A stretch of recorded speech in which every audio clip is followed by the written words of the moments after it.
¿no? En los colegios se da caritas felices, premios. En mi época no había tantas caritas felices, pero ahora es esto muy de moda, distintivos, incentivos. En mi época lo que había es al final te daban un diploma, una medalla. Por esas razones misteriosas de la vida presente, y yo no sabía que en algún momento les iba a hablar de estas cosas, le refiero una experiencia de mi experiencia educativa, como le digo, esa frase en primaria, y luego cuando yo ya entré a secundaria, en mi época, ahora no sé si es que sigue vigente todavía, para que ustedes se ubiquen de mi época, yo voy a cumplir este año 50 años de egresado de colegio. Yo terminé la secundaria el año 73 y en noviembre estudié en el Colegio Alfonso Ugarte, aquí en Lima, Perú, y en noviembre celebran el Día del Exalumno 50 años. La cosa es que cuando yo entré a secundaria, en esa época era muy competitivo ingresar a la universidad. Habían tantas universidades como ahora, y entonces los que ingresaban eran un grupo pequeño, la mayoría se quedaba fuera. Y en esa época se estableció, no sé cuándo, cercano a esa época, un sistema que hacía que los primeros alumnos de colegio ingresaban sin dar examen de admisión. En realidad lo que ocurría no es que no daban examen de admisión, sino lo que ocurría es que daban examen de admisión entre sus pares, es decir, entre los mejores alumnos. Y claro, era mucho más competitivo. Pero bueno, yo era escolar, primero de secundaria, no sabía. Yo había sido, diríamos, buen estudiante a juicio del mundo, de mis profesores en la primaria, y entonces secundaria en el colegio, y venía con la idea de que tenía que ser el primero porque quería ingresar a la universidad. Eso lo tenía claro, lo había estado viendo toda mi primaria, el quien estudia triunfa. Y lo veía en mis hermanos, yo soy el menor de 6 hermanos. Y entonces, recuerdo que ese año fue para mí de mucha dedicación, mucha disciplina. Y tenía un profesor de religión, había un curso de religión. Y el profesor de religión era un sacerdote mayor, con una serie de limitaciones físicas. Y yo era un niño de fe. Y claro, yo a ese padrecito, yo veía que mis compañeros se burlaban. El curso de religión, diríamos, era el curso menos importante. Y el padrecito no sabía cómo poner disciplina, porque un colegio, los jóvenes, ¿no? Ya en esa época era así. Y entonces yo trataba de defender en lo que podía al padrecito, y creo a conciencia, en lo que pueda hacer mi conciencia al presente, que traté de ser un buen estudiante. Y entonces, este padrecito nos pidió a 2 compañeros que lo vayamos a ayudar a calificar sus exámenes hacia el fin de año. Y entonces nos invitó a su casa. Este padrecito vivía en una casa, y entonces yo descubrí la realidad del padrecito, una persona que definitivamente tenía pocos medios materiales para una vida digna, según el mundo, y que este padrecito tenía cantidad de registros de notas y exámenes de distintos colegios, de distintos años, pero así, diríamos, decenas, centenas, tanto que incluso algunos los apoyaba encima con una piedra para que no se vuelen. Y claro, en medio de eso, hicimos con ese otro compañero de estudio que nos pidió que le ayudemos, lo que podíamos ayudar, según las indicaciones del padrecito, y bueno, ya continuaron las cosas. Llegó el fin de año. Yo tenía conciencia que era el mejor alumno. Mis notas, todo así lo aseveraba. Pero resulta que cuando veo los resultados finales, yo no recibí ningún reconocimiento porque el profesor de religión no me había puesto nota. Entonces tenía, diríamos, 0, estaba en blanco mi calificación de religión, y entonces yo dije, ¿qué pasó? Le fui a decir al padrecito, el padrecito cuando vio, me reconoció, porque probablemente tantos alumnos no los conocía por su nombre, y me dijo, debe haber algún error. Al cabo de las semanas, el padrecito, no sé cómo hizo, resolvió el asunto, pero ya habían cerrado los cursos, las evaluaciones, etcétera, ya estábamos de vacaciones, entonces, diríamos, no recibí, entre comillas, el reconocimiento que yo creía que merecía y que deseaba, además. Me había esforzado. Eso me produjo un cierto resentimiento hacia el padrecito, que claro, no tenía tan consciente. Ya cuando pasaron los años, terminé los estudios secundarios, tuve que postular a la universidad, ingresé a la universidad, estudié medicina, etcétera, en Cayetano, y me empezó a ir profesionalmente bien, o sea, todo me iba muy bien, o sea, una cosa así que todo lo que hacía estaba bien. Entonces rápidamente hice un posgrado fuera, viajé, ascendía en los trabajos, viajaba por todo el mundo. Al cabo de algunos años era un personaje importante. Y en algún momento el Señor hizo que todo eso cambiara radicalmente en mi vida. Y ahora soy sacerdote, dejé todo eso. ¿Por qué les comento eso? Porque yo ya luego de que empecé, diríamos, esta nueva vida, un nuevo nacimiento, misteriosamente recordé al padrecito. Y recordé cómo desde mi primaria, secundaria, universidad, etcétera, para mí la dignidad, el valor de la persona humana era ser el mejor, ganar a todos. El sistema educativo formal incentiva eso. Y eso hace que para el mundo existan personas de poco valor.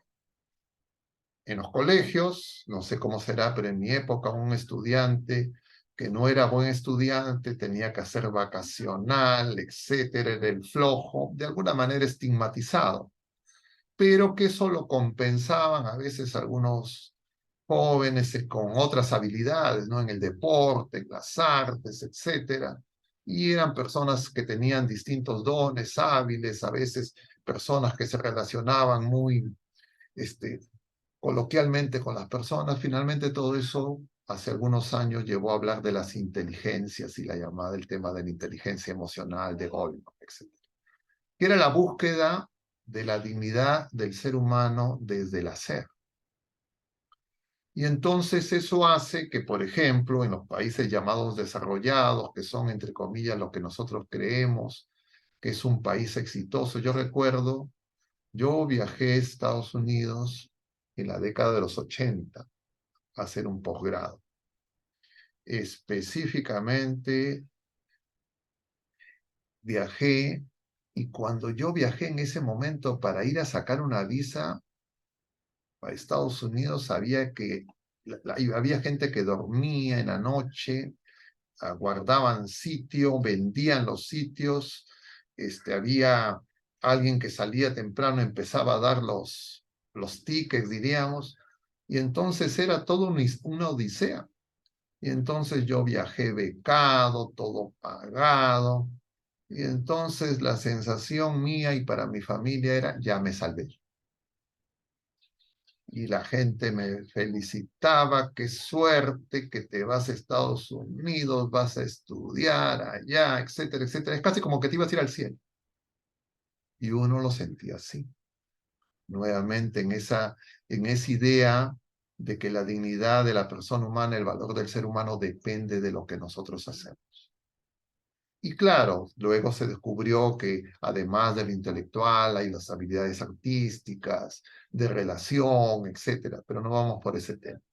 Lo concreto es que el mundo sigue creyendo que el ser humano vale por lo que hace. Consecuencia de eso que hay algunos seres humanos que valen menos, que valen poco, que no valen nada. En esa mentalidad, en esa ideología, es que para muchas personas es, entre comillas, normal que el aborto. Un niño no nacido, un concebido, es descartable. No cuenta para nada. En el otro extremo, una persona enferma, anciana, tampoco cuenta, ya no produce, es una carga. No vale. Y entonces el mundo hace que los dignos son, entre comillas, hay unos que son dignos, otros mucho más dignos y otros indignos. Y entonces los más dignos son los que producen más, trabajan más, ganan más, consumen más, y el sistema educativo apunta a eso. Ahora, profesores de religión, puede pasar como mi padrecito, que era mi profesor de religión. Ahora lo recuerdo con mucho cariño y con misericordia. Tal vez a él no le dieron esta charla como la que estamos hablando, no sé. Lo cierto es que ya en mi época, y creo que eso no ha cambiado, un profesor de religión, diríamos, es un profesor de una materia que no es tan importante. Además es opcional, creo que ahora, si alguien puede decir no quiero ese curso y apelar a distintas razones. Entonces, un profesor de religión en comparación con un profesor de matemáticas, de ciencias naturales, ahora tal vez comunicación, no sé cuáles son los cursos más prestigiosos y los profesores más prestigiosos. Entonces, un profesor de religión puede ser visto como alguien que enseña cosas que no son tan útiles. Y es más, el propio profesor puede creer eso. Y yo conozco casos, no sé en ustedes, que hay profesores que enseñan religión, pero están pensando en enseñar otra cosa. Porque eso de alguna manera significa más demanda, ascenso social, más prestigio social, más dinero finalmente. Y claro, eso es la mentalidad del mundo. Y esa mentalidad que la tiene la mayoría de las personas, yo también la tenía, es equivocada. ¿Por qué es equivocada? Porque Dios mismo nos dice lo contrario.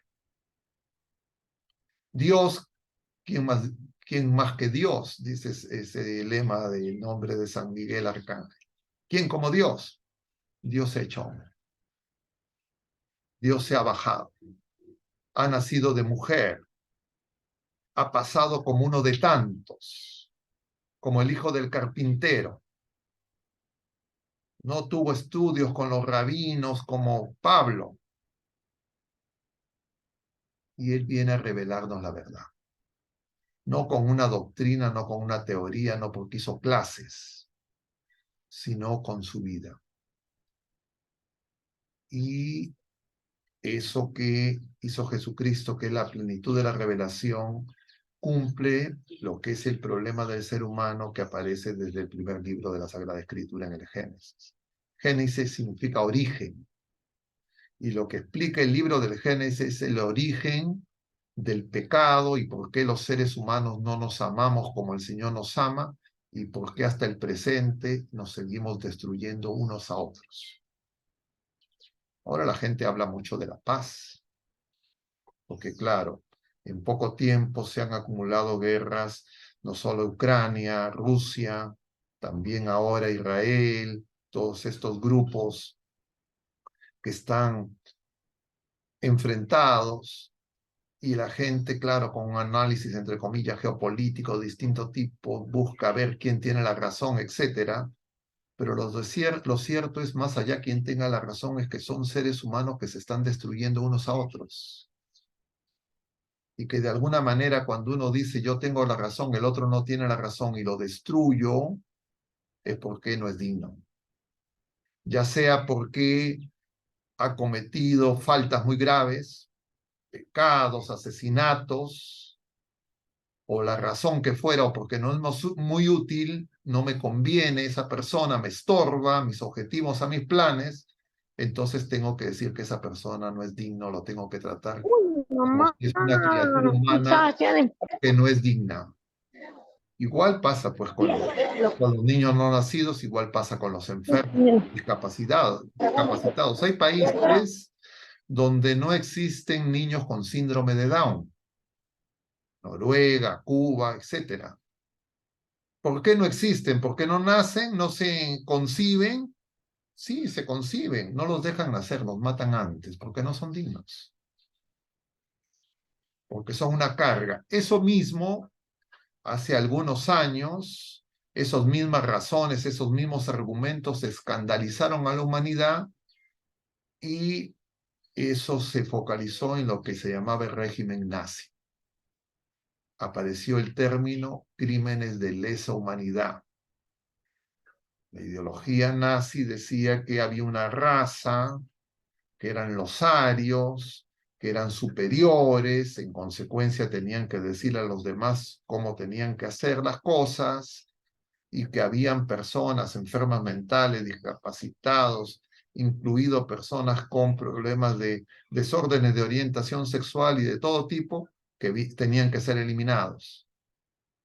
Eso a la humanidad durante la década de los 40, 50 escandalizó, dio origen a los crímenes de Nuremberg y la humanidad decía nunca más. Pero en realidad eso fue simplemente una de las muchas veces en que los seres humanos somos hipócritas, como nos decía el Evangelio del día de ayer. Cuídense de las levaduras de los fariseos, es decir, de la hipocresía, Lucas 12. Es decir, sin Jesucristo, el ser humano no puede descubrir quién es, cuál es la dignidad del ser humano, y tampoco puede descubrir quién es Dios. Entonces nos adueñamos de la viña y no conocemos la dignidad del ser humano. San León Magno por eso tiene una expresión que dice, si conocieras, hombre, cuál es tu dignidad, la grandeza de la dignidad del ser humano. Y la grandeza de la dignidad del ser humano no viene de otros seres humanos. No viene de mi autoestima, como dicen algunos psicólogos ahora. No viene de lo que opinan otras personas. No viene de mis dones, de mis notas en el colegio, en la universidad, del dinero que ganen ni los cargos que tengo. La dignidad del ser humano viene porque somos imagen y semejanza de Dios, somos amados por Dios y Dios encarnado ha muerto por cada uno de nosotros, derramando hasta la última gota de sangre. Claro, pero si mi fe se apaga, si es que yo dejo que el sistema educativo formal, informal y el mundo destroce mi fe, entonces yo eso no lo voy a entender. Y nosotros estamos viviendo una época de oscurecimiento de la fe. Y entre otras cosas, la tarea de un profesor de religión es justamente ayudar a que esos niños jóvenes redescubran esa verdad. Pero si es que para ustedes eso no está claro, si ustedes no creen firmemente que eso es verdad, claro, no lo van a poder hacer. Y entonces se van a sentir incluso avergonzados de hablar de ciertas cosas, y hablar de Dios, porque van a creer que eso es derrota, ser perdedor. Y es exactamente al revés. Y entonces, el tema de la dignidad es muy actual, porque el mundo trata de establecer una dignidad a partir de leyes humanas, de reconocimiento de derechos que las criaturas humanas le dan a otras criaturas humanas y les quitan a otras criaturas humanas, o les niegan su humanidad. Y eso ha ocurrido a lo largo de la historia y ahora estamos en la situación absolutamente paradójica de como que en ninguna época del año se habla de los derechos del hombre, la Declaración Universal, las mismas instituciones que se fueron creando después de la Primera Guerra Mundial y la Segunda Guerra Mundial, la Liga de las Naciones y Naciones Unidas, tienen cantidad de documentos que hablan de los derechos del hombre, etcétera, etcétera, y la gente discute y hay foros y hay gente que les pagan por hablar de eso. pero muchas veces es pura palabrería. Porque Jesucristo viene a revelarnos quién es Dios y quién somos nosotros. Viene a revelarnos la dignidad del ser humano. Todo ha sido hecho para nosotros. Como dice San Pablo, todo es nuestro, pero nosotros somos de Dios. Pero a raíz de las ideologías contemporáneas y empezando con la llamada reforma luterana, que produjo una herida más dentro de la Iglesia de Cristo, y la llamada Revolución Francesa, que no ha acabado, poco a poco se ha seguido todo un camino para sacar a Dios del mundo.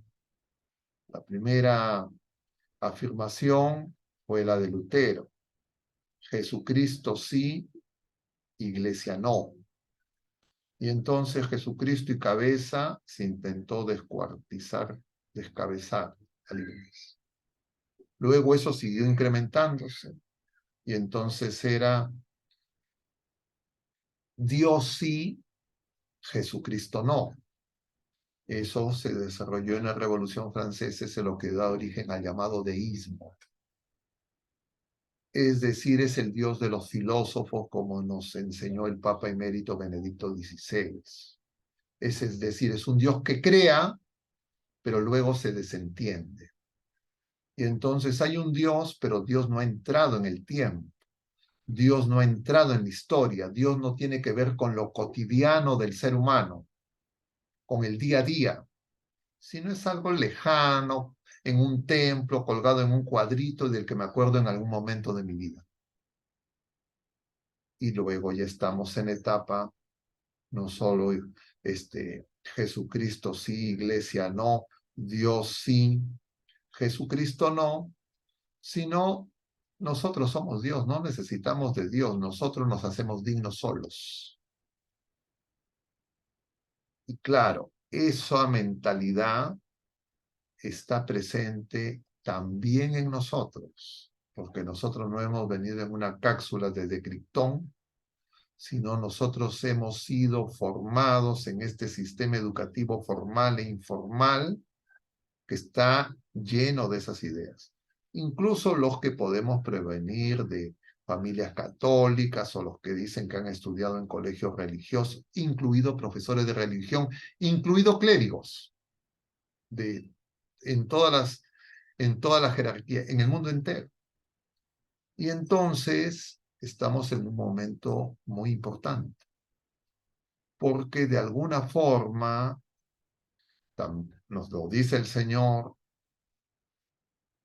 encontraré fe cuando vuelva, capítulo 18 de San Lucas, lo veremos en los próximos días. El problema es que el ser humano, para encontrar la verdad, como nos enseña el Papa San Juan Pablo II en su encíclica Fe y Razón, se necesita de la fe y la razón, son las dos alas para alcanzar la verdad. Y nosotros vivimos en una etapa donde la fe está adulterada, está deformada, y la razón también. Entonces vivimos una etapa simultáneamente de irracionalismo y simultáneamente de debilitamiento en la fe, infidelidad. Y entonces nos cuesta trabajo descubrir por eso el sentido de la vida, porque no sabemos ni de dónde venimos ni a dónde vamos. Y entonces vivimos en una etapa de hipersubjetividad. Nosotros tenemos, por supuesto, una dimensión subjetiva, tenemos una conciencia, somos seres de relación, tenemos una dimensión corporal y un alma espiritual, pero esa noción de quién es el hombre está, diríamos, hay confusión.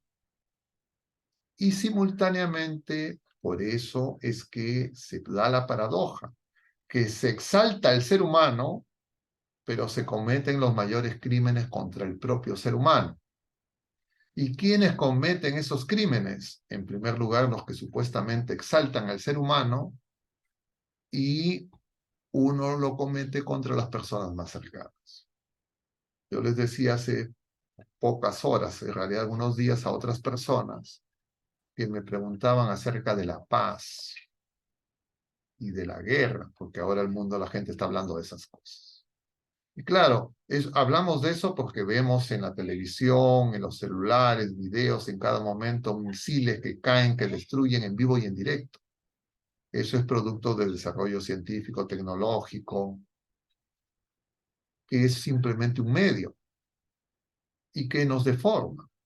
Y entonces, ¿qué ocurre con este tema? Que la gente cree que donde no hay paz es en Ucrania, en Rusia, en Israel y en Palestina y en otros lugares. Y algunos se ponen, diríamos, a favor de uno u otros. Pero si nosotros vemos bien, en realidad la matanza se está produciendo generalizadamente entre todos nosotros. Y claro, alguien podrá decir, ¿qué está diciendo este cura? Es un extremista, un terrorista blanco que asusta, habla tonterías. No, yo estoy apoyándome en lo que nos dice el Señor. Sermón de la Montaña, capítulos 5, 6 y 7 de San Mateo. El Señor dice, se les dijo, no mates a tu hermano, amen a sus enemigos.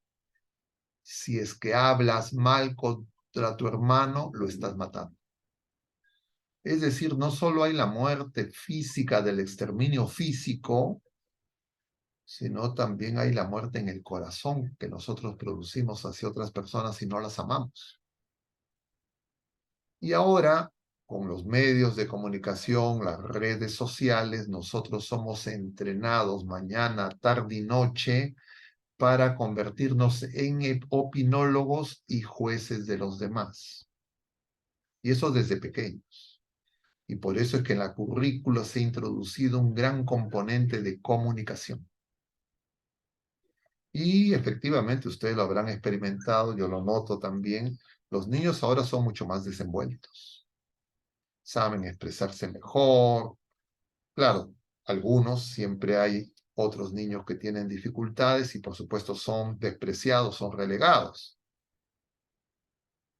Antes de entrar a la sala, hablaba con una madre de familia, una colega médico de Trujillo, casada en matrimonio religioso con 2 hijos. Y uno de sus niños tiene, diríamos, un problema de relación interpersonal que le hace ver a esta persona, a esta madre, por todo lo que parece, que su niño tiene algún tipo de, diríamos, de autismo. Y entonces me decía esta madre sufriendo, llorando, que su niño tenía problemas de relación y que a pesar de que él quería relacionarse con los demás, sus compañeritos lo despreciaban. Y entonces la madre, no sé, médico, me preguntaba a mí, claro, yo entendía que no me preguntaba como médico, sino me preguntaba como sacerdote. Y preguntándole en pocas palabras, la señora me decía, le pregunté si era casada, me dijo sí, matrimonio religioso, vive con su esposo, no, nos hemos separado. ¿Quién se separó? ¿Él o usted pidió? Yo, dijo, porque ya era una carga mi esposo. Y entonces yo le decía, ¿usted quién cree que tiene problemas de relación más graves, su hijo o usted y su esposo? Y es que nosotros, el mundo nos forma en una mentalidad pragmática, utilitarista.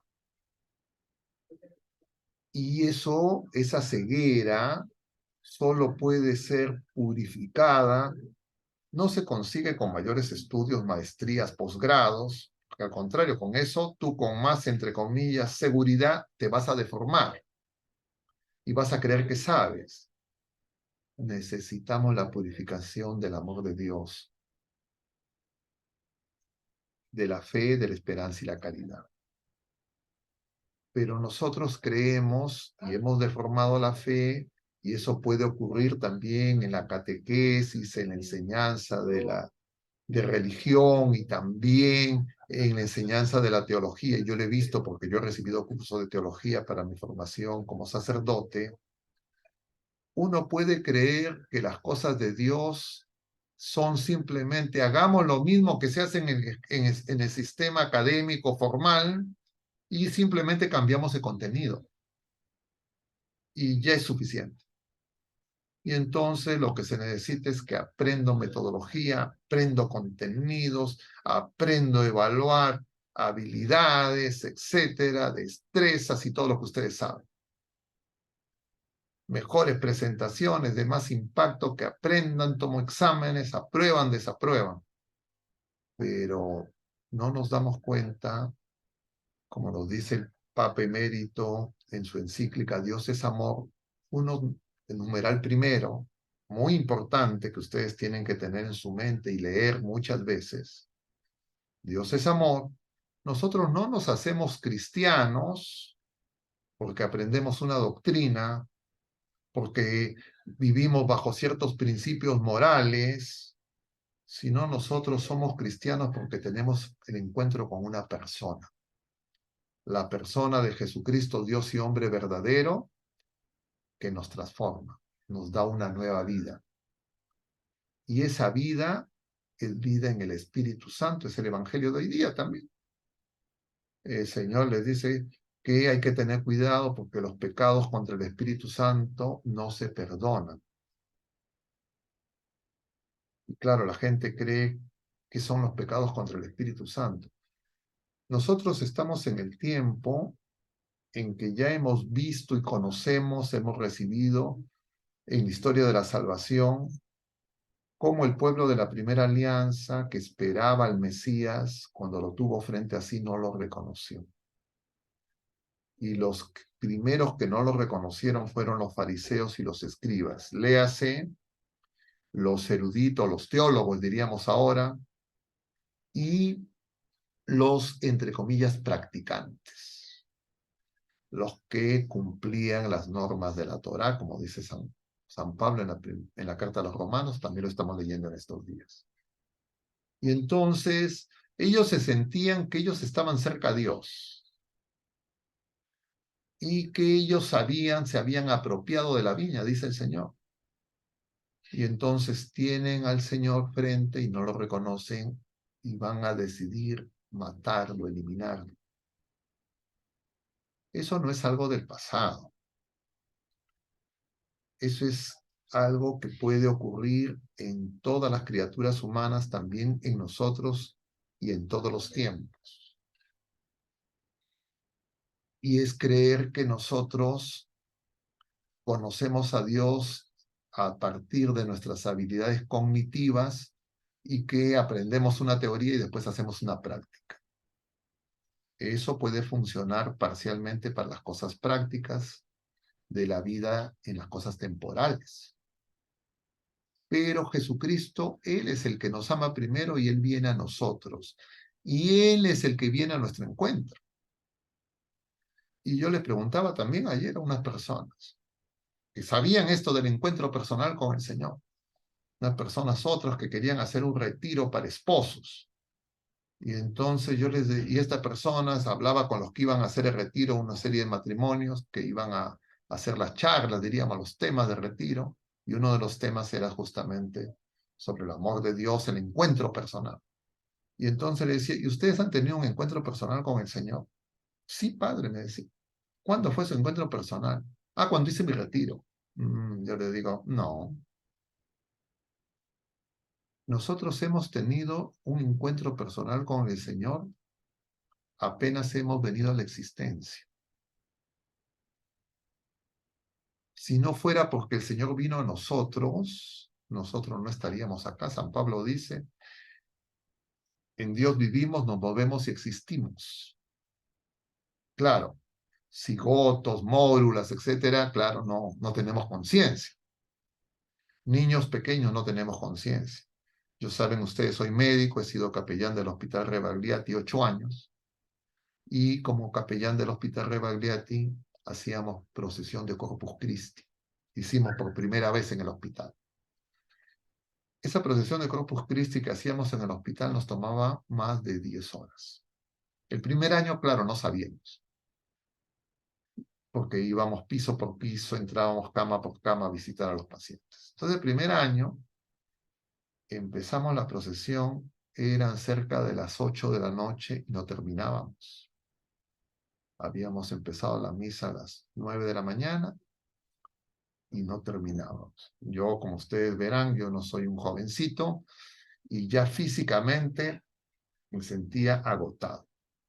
Entonces, cuando ya estábamos terminando, me dicen los que estaban acompañando, ayudando, me dicen, ¿quién falta? Le digo, faltan la sala de neonatos, donde están los recién nacidos menores de 28 días de nacido, incubadoras, prematuros, con problemas congénitos, etcétera, no se los entregan inmediatamente a las madres.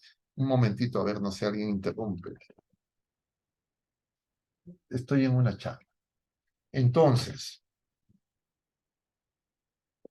yo dije, pensé como médico, no, ya, ¿qué importa? No, los neonatos no se van a dar cuenta. Y así que regresamos agotados. Al día siguiente, las enfermeras, el personal del piso 2A de Rebagliati nos fueron a reclamar por qué no habíamos ido. Avergonzado les dije la verdad y les dije, bueno, vamos a ir solo para ustedes. Y fuimos un día en la tarde, alrededor de las 3 de la tarde. Llegamos a la sala de neonatos, a esa hora hicimos las oraciones habituales que hacíamos, la bendición, etcétera, y las enfermeras nos piden que entremos a las salas de los niños en sus incubadoras. Nos acercamos a la primera sala, en ese momento todos los niños de esa sala, en un llanto generalizado, era una bulla ensordecedora. Claro, yo entendía biomédicamente que lo que estaba pasando, las mamás habían ido a lactar a sus niños, le habían dado el alimento a los niños, después de que un niño recién nacido y hasta los primeros meses de vida come, inmediatamente el niño tiene un reflejo gastrocólico, necesita que le hagan la higiene, un niño que necesita que hagan la higiene llora. Y entonces las enfermeras, las auxiliares estaban cambiando a los niños. Apenas entramos, primer paso ahí en silencio a esa sala, todos los niños silencio total. Yo me sorprendí, estaba en silencio, pero pensaba, por supuesto, y veía las caras de las enfermeras, todos también asombrados, ¿qué está pasando acá? Yo dije, será una coincidencia, qué raro. Eran niños, pues, pequeñitos, que no nada que como en el colegio, ¿no? Usted dice, de pie viene el director y todos se ponen y se callan después. No, eran niños recién nacidos. Yo dije, qué raro. En ese piso 2A, en el hospital Rebagliati, hay 5 salas con incubadoras. En las 5 salas se repitió lo mismo. Entonces yo me di cuenta que nosotros, los seres humanos, pequeños, reconocemos la presencia de Dios. Pero conforme pasan los días, los años, los meses, nosotros que nacemos sencillos, poco a poco nos vamos complicando. ¿Cómo nos vamos complicando? Porque nuestros padres, nuestra familia y el mundo nos van agregando una serie de necesidades, que es una persona sencilla, como un niño. Por eso el Señor dice que sé pequeño como niño. Evangelio según San Mateo, según San Lucas, regresan los 72 y el Señor dice, gracias Padre porque has revelado esto no a los sabios entendidos, sino a los sencillos. Es una persona sencilla. Una persona sencilla es una persona que tiene clara qué es lo que necesita. Claro, un niño sabe, como dice, como los pollitos. Nadie le ha enseñado, pero un niño sabe que necesita alimento, un niño sabe que necesita higiene, un niño sabe que necesita el cariño, un niño sabe que necesita que le alivien su dolor, abrigo, pero poco a poco esos niños y se les va agregando, quieren golosinas, caramelo, chocolate, juguete, chisito, todo, cualquier cosa que los padres le dan. Entonces, ya al cabo de los años, los niños tienen una serie de necesidades que son los adultos y el mundo y el comercio, a través de sus familias y del sistema educativo, les introducen. Y entonces poco a poco creen que si no tienen eso no son felices. Es decir, nosotros tenemos que darnos cuenta que tenemos que ir contracorriente. Pero primero nos tenemos que dar cuenta en nosotros mismos. Como dice Santa Teresa, también no es casualidad, la celebrábamos el 15 de octubre, y Santa Teresa dice, solo Dios basta. Y entonces nosotros, el Señor también nos lo dice, nos busca primero el reino de Dios, todo lo demás viene por añadidura. El mundo me dice, busca primero la añadidura y después, si quieres, te acuerdas de Dios. Hay un filósofo contemporáneo, Zygmunt Bauman, recientemente, bueno, hace algunos años fallecido, no tantos, que tiene una expresión muy gráfica de esto que le estoy diciendo. Para el mundo nos dice que la felicidad se compra con dinero, en el supermercado, en el mercado. Entonces, todo el sistema educativo nos dice que la persona feliz, la persona exitosa, quien estudia, triunfa, etcétera, es quien consume más bienes y servicios. Y cada vez hay más bienes, cada vez hay más servicios. Y el sistema, diríamos, de mercadeo de los que producen esos bienes y esos servicios nos hacen creer que si no tengo eso, pobre de mí, qué infeliz soy, qué indigno soy. Y entonces desde niños uno aprende eso. Y todos los niños y jóvenes con los que ustedes interactúan, incluidos en su familia, sus hijos, etcétera, tienen eso en la mente y también ustedes. ¿O me equivoco? Entonces, claro, si yo creo que le voy a enseñar teoría, que le voy a hablar de Dios y no me doy cuenta de esa realidad, no voy a comprender que las personas tienen la mente embotada. El Señor mismo nos dice, parábola del sembrador. Sale a sembrar y nos dice las razones por cuales no cree, no crece, perdón. Entonces, nosotros estamos teniendo un problema de fe. Y el problema es que incluso creemos que la fe es una cosa intelectual. Y ya desde antiguo había una herejía que se llamaba el gnosticismo. El gnosticismo es la herejía que cree que porque yo tengo más conocimiento sobre Sagrada Escritura, sobre teología, sobre la revelación, yo tengo fe. Esa es herejía, condenada por la Iglesia. Hay otra herejía, que es la otra cara de esa misma herejía, que se llama el pelagianismo, el voluntarismo. Es decir, si es que yo hago más cosas, entonces tengo fe. Y claro, esa división entre fe, entre razón, voluntad, etcétera, es consecuencia del pecado. Y el problema es que yo puedo tener una fe que me alcanza para la situación estándar, cuando todo más o menos está bien, tengo las cosas más o menos bajo control, hago mis oraciones, le pido al Señor por mi familia, por mí mismo, etcétera, etcétera. Pero llega un momento en que yo entro a una zona peligrosa, es decir, enfrento la prueba, la tribulación personal, familiar, y claro, ahí me doy cuenta si tengo fe o no tengo fe. Y lo cierto es que el Señor quiere que nosotros crezcamos en la fe, pero crecer en la fe es crecer en la esperanza y crecer en la caridad, porque las tres virtudes teologales las puedo distinguir, pero no las puedo separar. Son unidas inseparablemente. Y entonces, sin esos dones que Dios nos da en el Espíritu Santo, yo no puedo reconocer a Jesucristo en mi vida. Y menos aún porque no soy sencillo. Y por eso el Señor dice, sean como niños. Volver a ser sencillos, darnos cuenta que no necesitamos tantas cosas. No les digo no consuman. No, pues de repente tienes tu cumpleaños, quieres que te lleven un chifa, no sé a dónde, cómo celebrarán ustedes su cumpleaños, sus fiestas, etcétera, ¿no? Ahora ya vienen las navidades, ya. No les digo que no coman panetón, no les digo que no coman pavo, pero no crean que eso es lo importante. No se apeguen a eso. Y claro, nosotros no reconocemos la dignidad que tenemos porque el mundo y las ideologías del mundo, el progresismo, el utilitarismo, el pragmatismo y toda esta mirada, diríamos, que empieza ya con la modernidad, son antropocéntricas, pero simultáneamente deshumanizan, porque el ser humano sin Dios se deshumaniza, se cosifica y se animaliza. Y Jesucristo viene a formar una familia.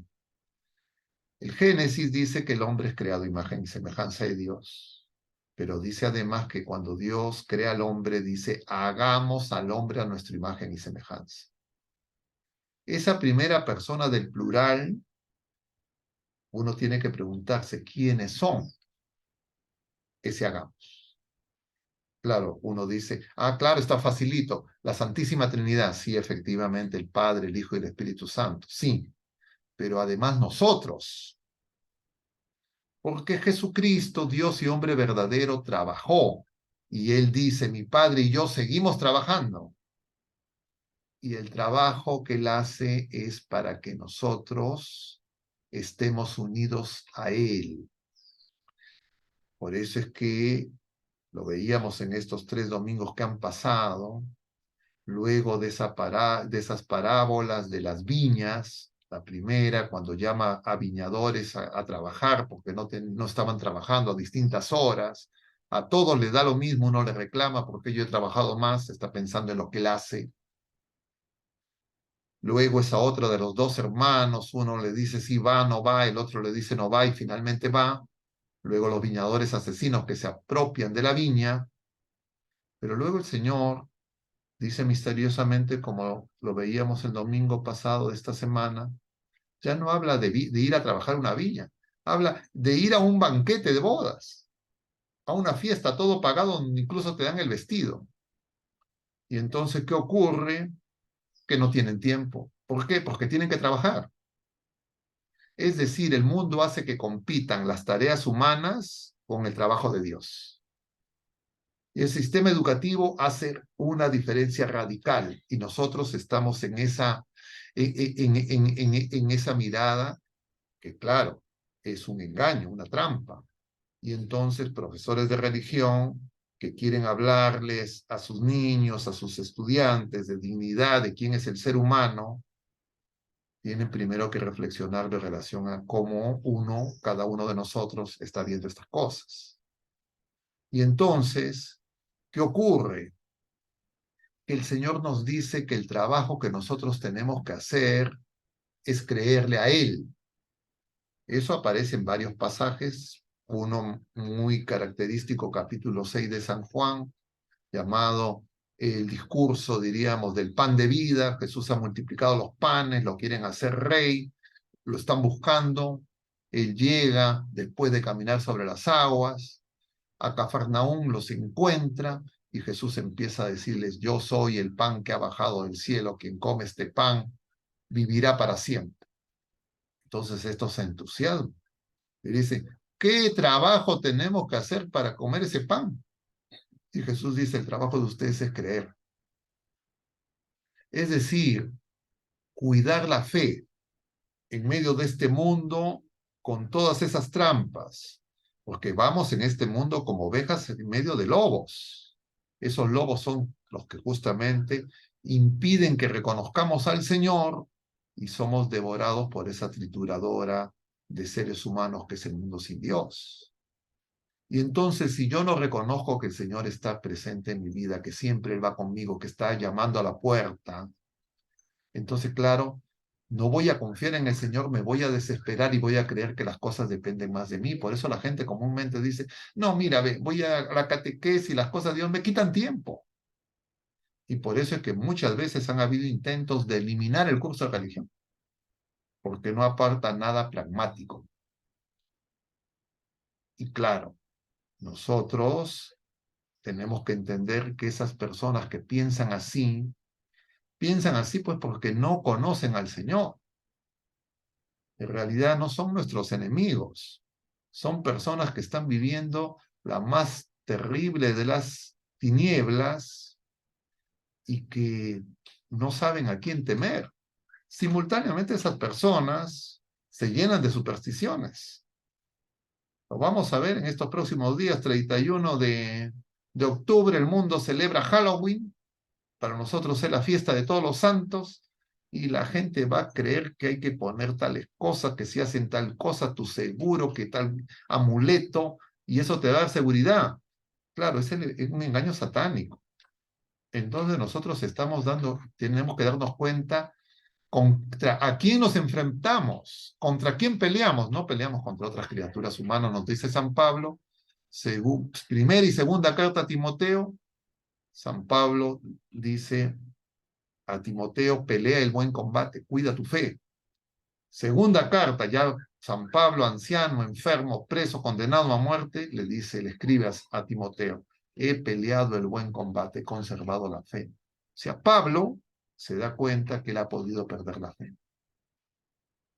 La fe es el don, junto con la esperanza y la caridad, repito, distinguibles pero inseparables, que me conceden que yo pueda reconocer la presencia de Dios en mi vida, y la presencia de Dios en mi vida me cura todos los días.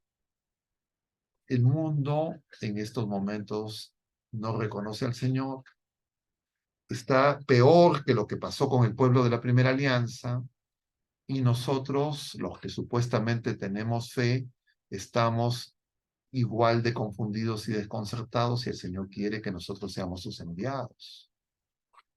De dos en dos veíamos este día que celebrábamos a San Lucas, repitiendo ese pasaje del capítulo 10 de San Lucas, que también está en San Mateo, el discurso misionero. Nosotros somos enviados, todos nosotros. ¿Qué significa ser enviado? Estamos en camino. ¿Quién es el camino? Jesucristo. No hay otro camino. Pero hay las seducciones, como dice San Juan de la Cruz, de las fieras y de los lobos, de las fieras, los lobos y las flores.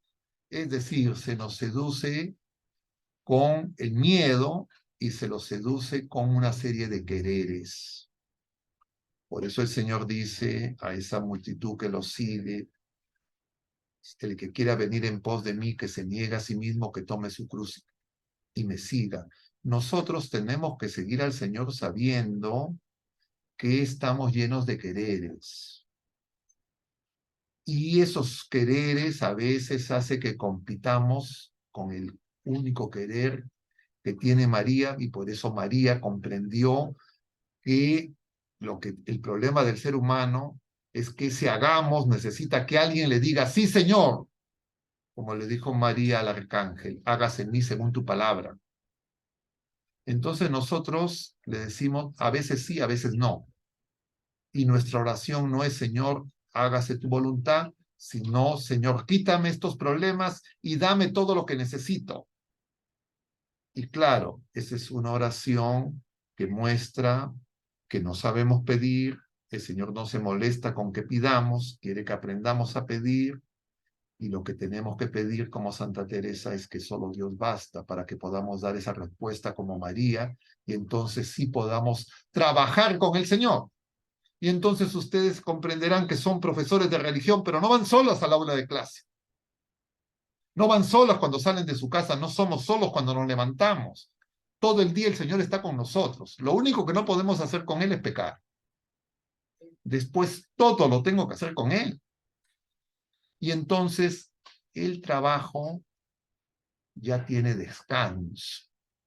Y no como ahora la gente cree, descanso son las vacaciones, saber si que... Y ahora, claro, las vacaciones acá en nuestro medio, la mayoría de la gente que vive de sus ingresos no lo utiliza, diríamos, para viajar, para descansar, lo utiliza para trabajar en otra cosa.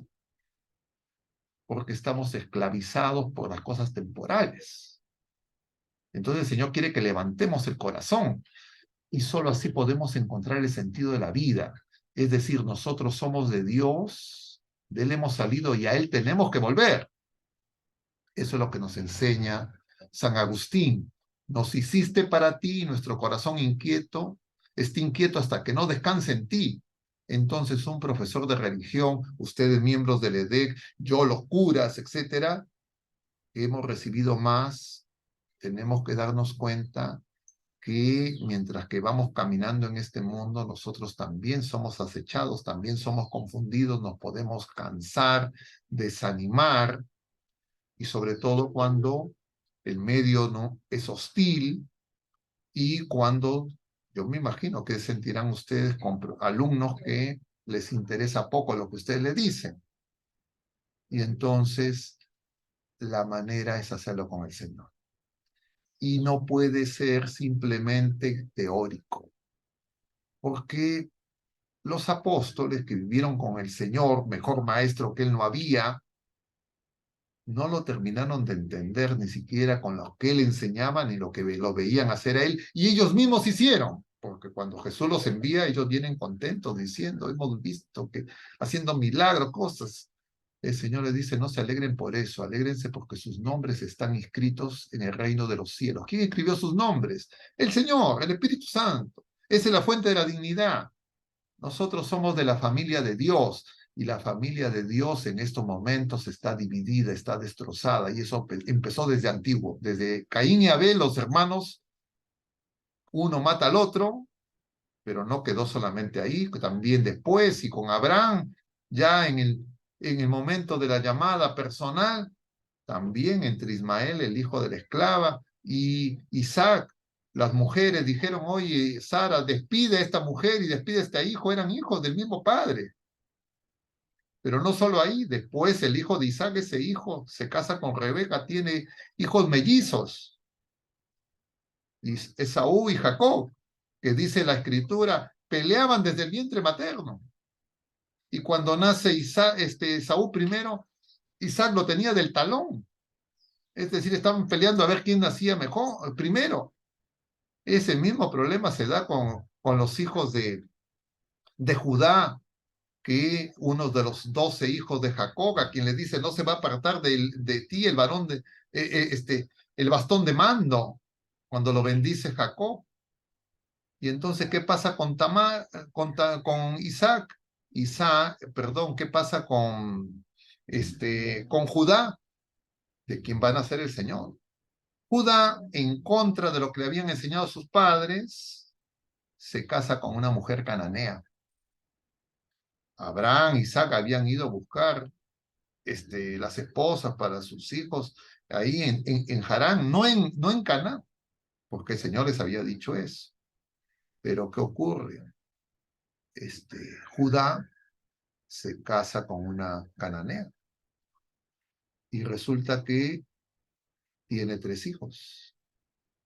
Su hijo mayor se casa con Tamar.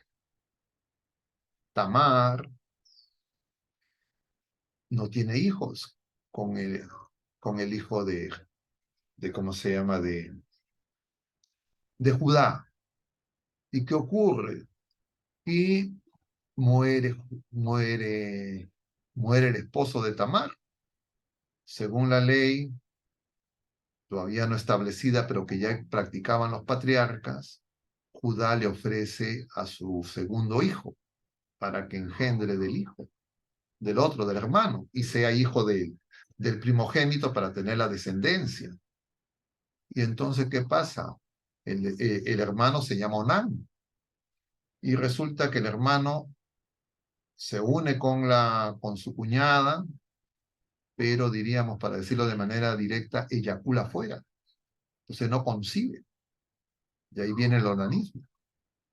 Y entonces resulta, mueren los 2 hermanos.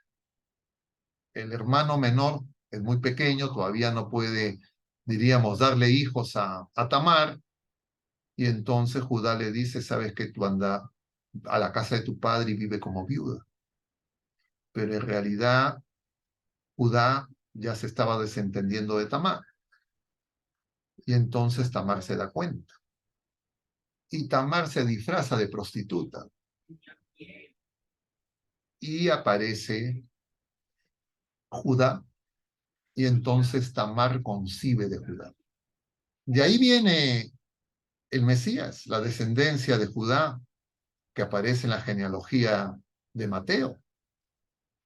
Y entonces, queridos hermanos, esto para mencionar que el Señor, a pesar de las cosas que hacemos los seres humanos, quiere formar una familia, pero la familia que quiere formar el Señor no es como cree hasta ahora el pueblo de la primera alianza, no es como creen los descendientes de Ismael, no es como creen los descendientes de Saúl desde la carne, sino como veíamos también el sábado pasado, luego de que al Señor lo acusan de que expulsa a los demonios con el poder de Belcebú,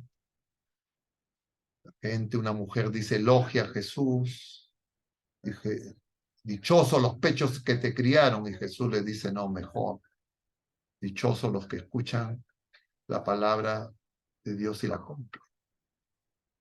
Es decir, bienaventurados, es decir, felices, Dios es feliz, pero el camino de la felicidad de Dios, que está en las bienaventuranzas, no es el camino del mundo, pues el mundo lo que dicen las bienaventuranzas, uno dice, Dios me libre. El mismo Pedro hizo eso cuando Jesús, luego que les pregunta, ¿quién dice la gente que soy yo? Pedro responde, tú eres el Mesías, el Hijo de Dios vivo, pero luego Jesús les empieza a hablar de la cruz y Pedro lo lleva aparte a Jesús y le dice, eso no te puede pasar, y Jesús le dice, atrás, Satanás. Es decir, quien va delante de nosotros, quien es el camino es Jesucristo. Y el camino de Jesucristo pasa por negarnos a nosotros mismos y por tomar la cruz. Pero no es que es el camino de sufrimiento, de que el Señor quiere, no, porque nosotros, llenos de quereres, con nuestro egoísmo, nuestra soberbia y todo lo que hace que nos asesinemos y nos matemos unos a otros en una guerra generalizada, sabe que el problema nuestro es que nosotros nos apartamos de él. Él es la vid, nosotros somos los sarmientos. Ya no se trata de una viña que se entrega a alguien, sino él viene en persona y nosotros nos unimos a él y él quiere hacer todo con nosotros. Y él nos da su espíritu.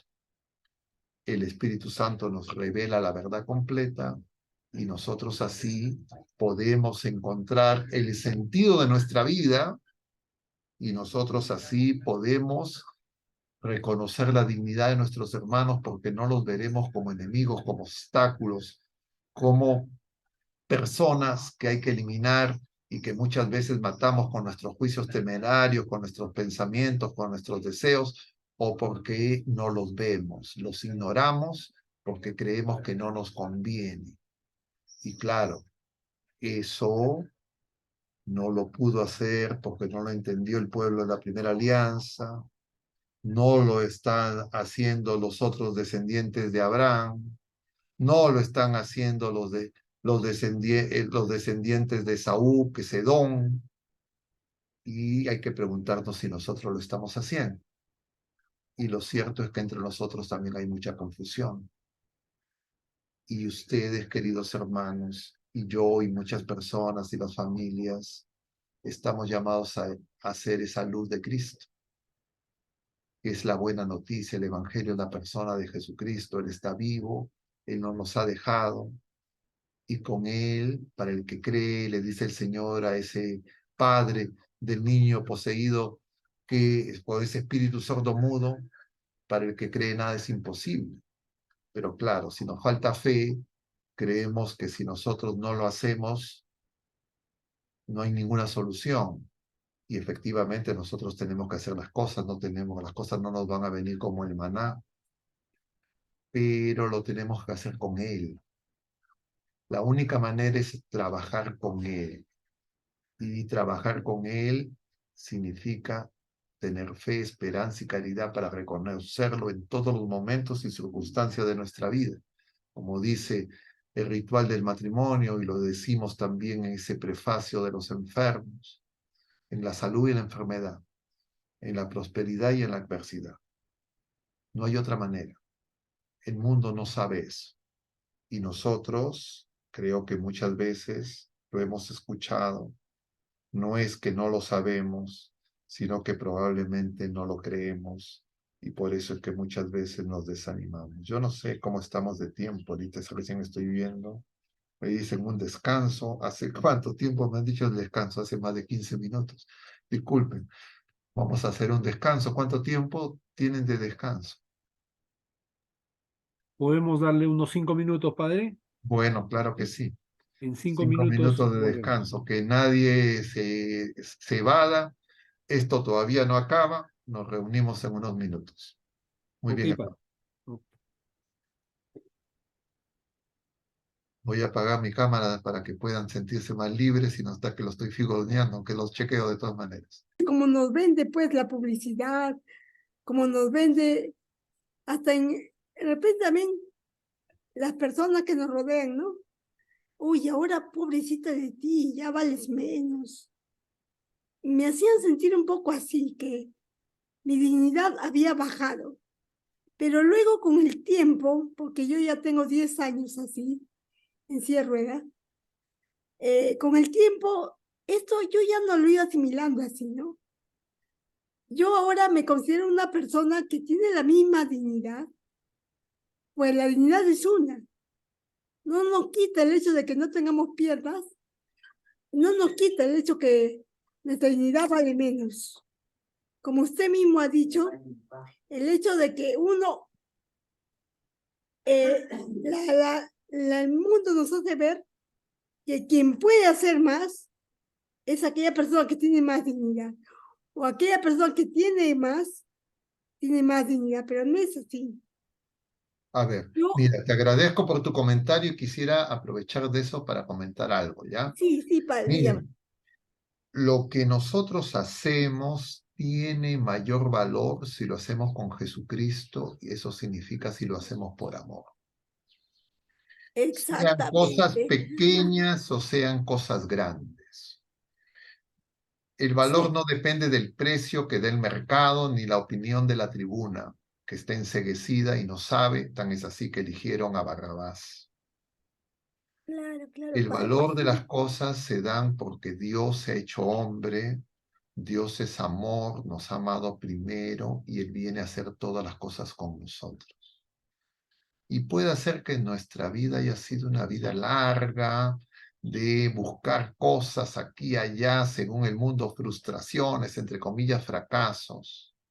Pero si nosotros ayudamos a esas personas a que descubran la verdad, la vida, que revela Jesucristo, que es el camino, esas personas pueden hacer cosas mucho más valiosas que diríamos los premios Nobel, los grandes personajes de la farándula, del deporte, etcétera, que el mundo reconoce como exitosos.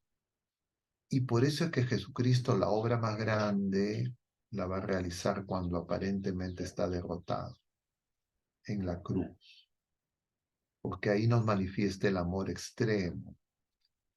Y nosotros este año estamos celebrando el 150 años, es el jubileo de Santa Teresita del Niño Jesús, que junto con San Francisco Javier es patrona de las misiones.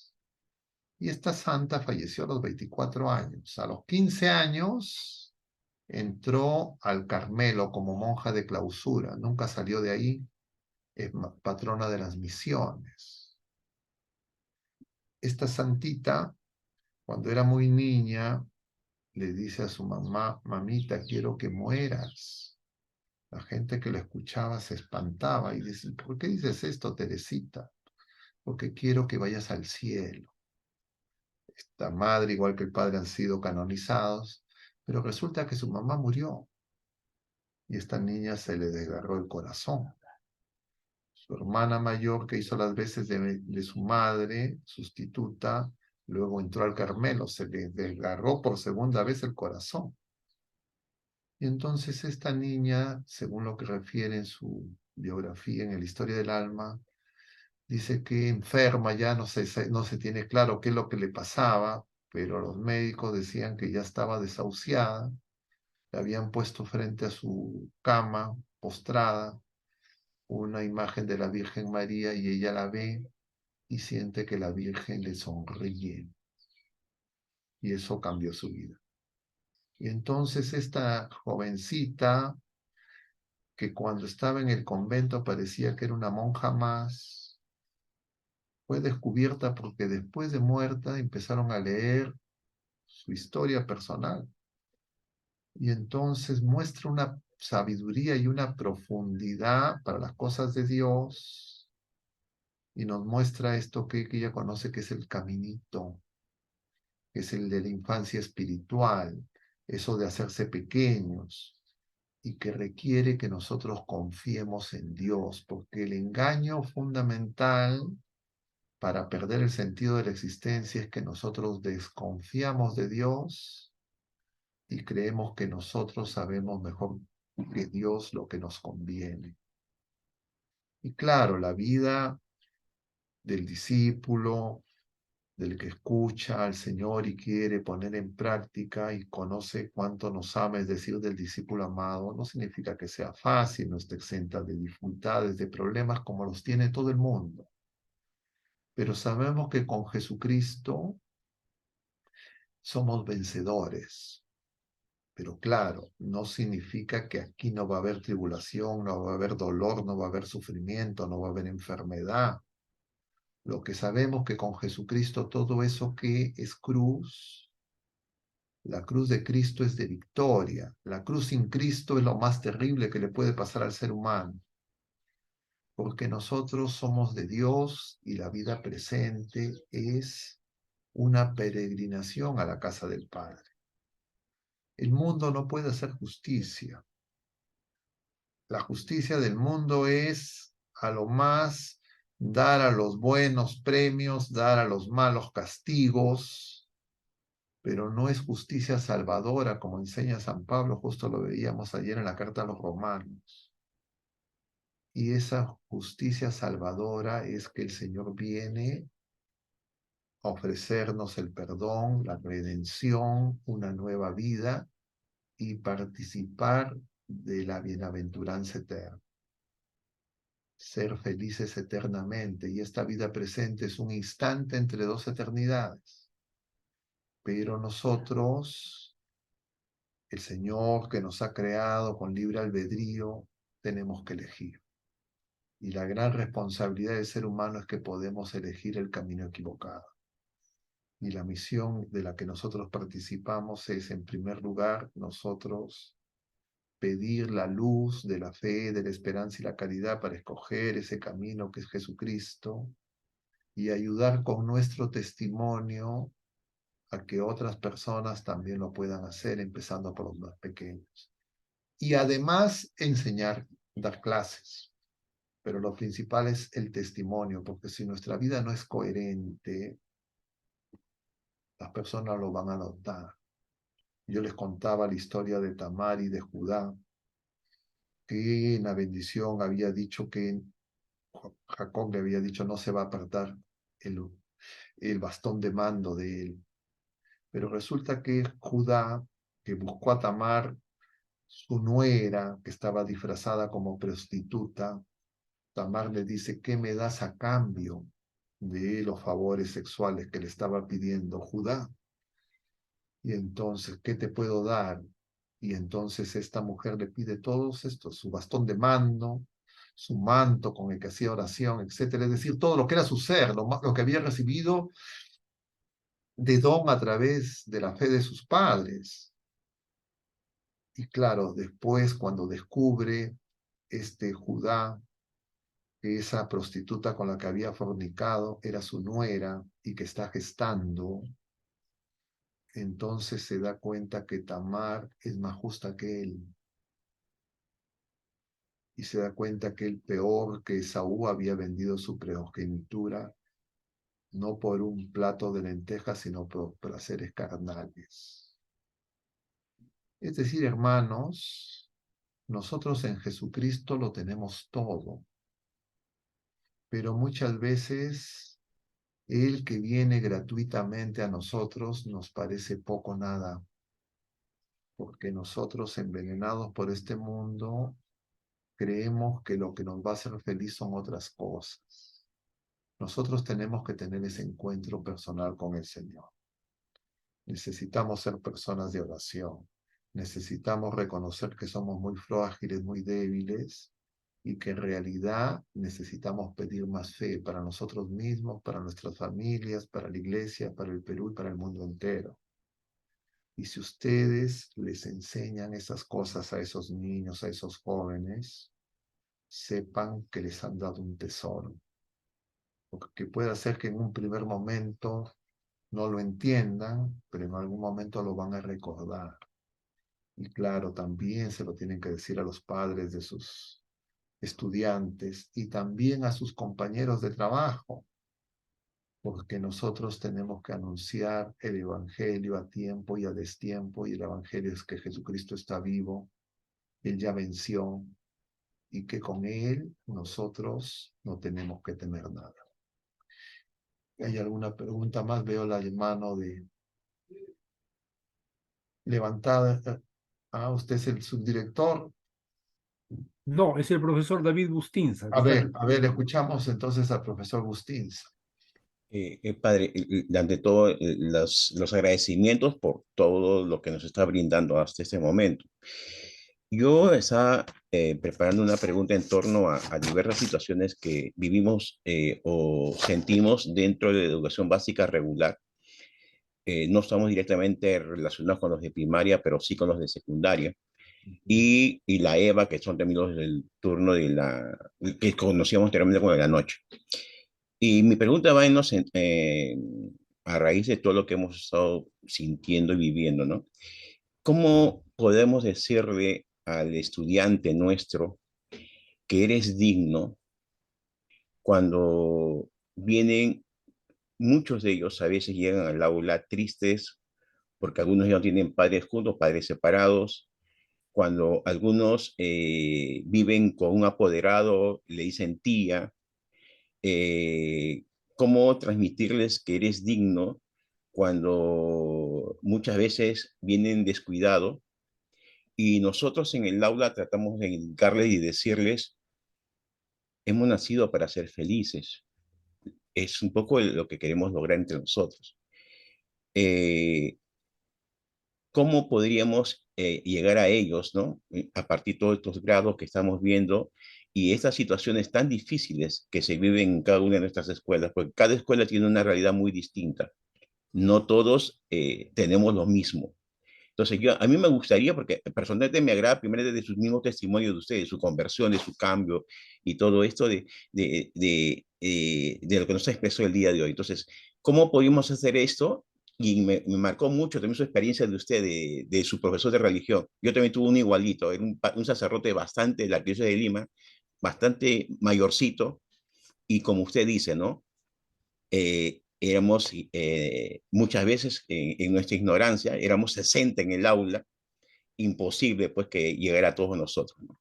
Solamente eso, Padre Augusto, y nuevamente mis A agradecimientos. ver, miren, ve, queridos hermanos, nosotros tenemos que darnos cuenta el plan de Dios. El plan de Dios es formar una familia, la familia de los hijos de Dios, que tiene a Jesucristo como nuestro hermano mayor, al Padre de nuestro Señor Jesucristo como el Padre misericordioso que nos espera, como en la parábola del Hijo Pródigo, y a nuestra Madre Santísima como Madre. Entonces el plan de Dios es formar una familia. Y por eso es que el enemigo se ha lanzado destruyendo las familias. Y efectivamente las familias están destrozadas en muchos casos.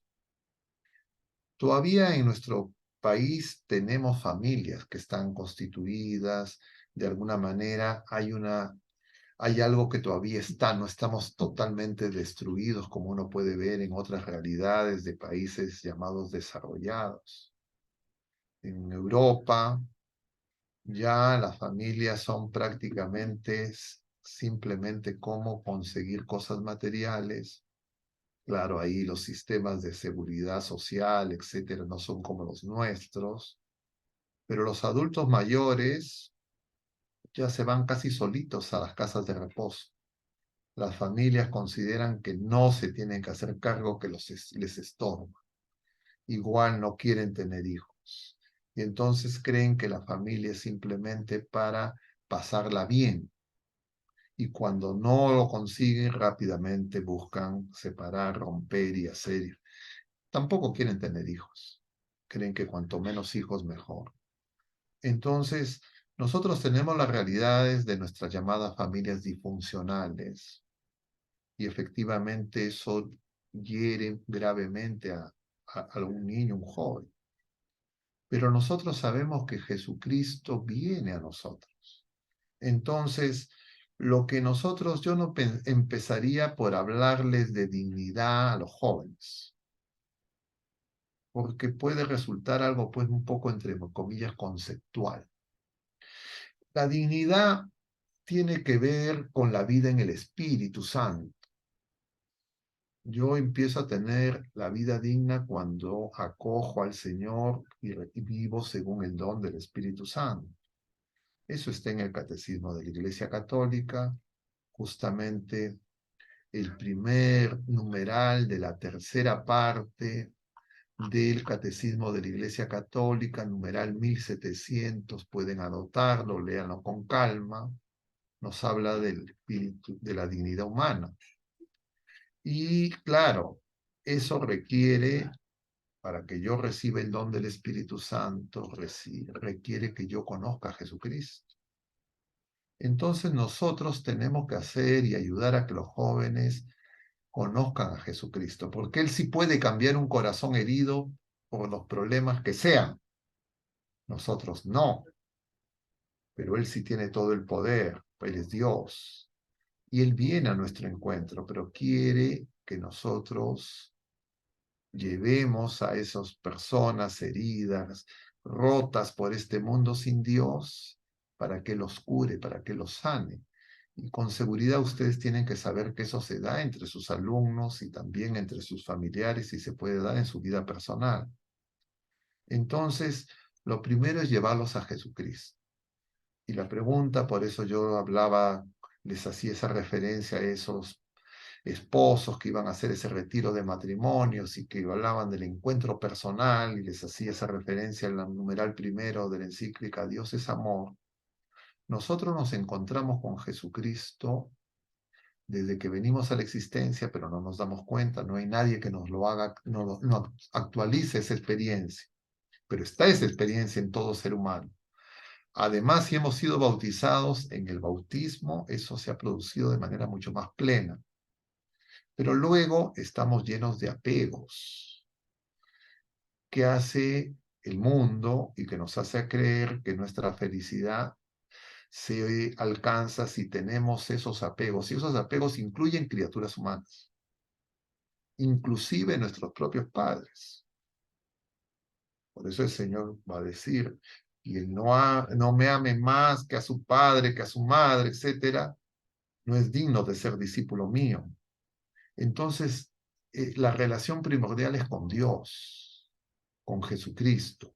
Si somos bautizados, ya el Señor ha venido a nosotros y está en nosotros. Lo que nosotros tenemos que ayudar es que las personas lo descubran, lo reconozcan.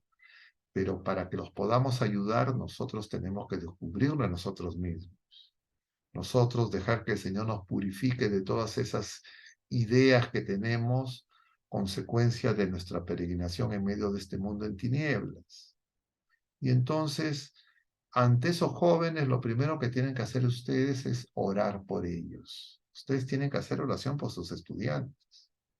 Y ustedes tienen que hablar con los otros familiares de esos jóvenes, de esos estudiantes que tienen ustedes, porque con seguridad entre esas personas el Señor ha puesto personas de fe. Siempre el Señor envía a nosotros mensajeros.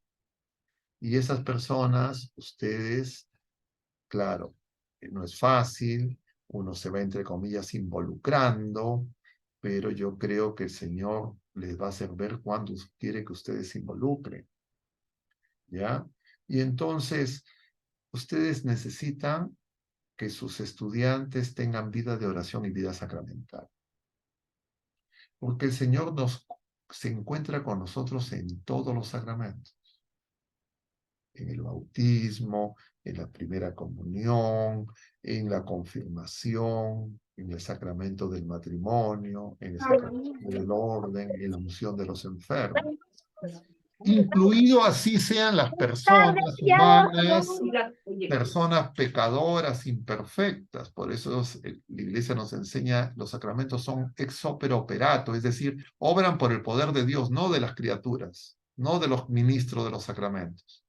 Pero los esposos son ministros del sacramento del matrimonio. Y el sacramento del matrimonio es para formar esa familia. Y por eso es que el demonio ha hecho que los esposos no sepan que son ministros, que crean que su finalidad es ellos, entre comillas, darle lo que deseas su esposo, su esposa o sus hijos, y claro, llega un momento en que se dan cuenta que no es suficiente. Y si no tienen fe, no van a ir al Señor y se van a empezar a culpar y rompen su alianza matrimonial. Pero ni siquiera en esos casos el Señor abandona ni a esos padres ni a esos esposos, y menos a los hijos. Pero claro, nosotros necesitamos ayudarlos. Y para ayudarlos, nosotros tenemos que crecer en la fe, para nosotros tener no la mirada del mundo, sino la mirada del Señor. La mirada del mundo puede ayudar para las molestias, diríamos, sintomáticas, como los tratamientos paliativos, pero no los va a curar. Y lo único que los puede curar, nos puede hacer nacer de nuevo es Jesucristo. Y si ustedes lo experimentan, ustedes van a poder ser testigos de eso. Y el Señor, a través de ustedes, va a poder ayudar a esas personas. Ustedes no hagan las veces de querer ser psicólogos, médicos, entre comillas. Quien hace es Jesucristo. A veces nosotros podemos caer en la tentación de que las personas vengan a nosotros. Nosotros somos canal para que lleguen a Jesucristo. Para Él no hay nada imposible. Y en algunos casos lo llevamos como esos amigos del paralítico. Y el Señor va a obrar. ¿Ya? Claro, esto les digo en términos genéricos.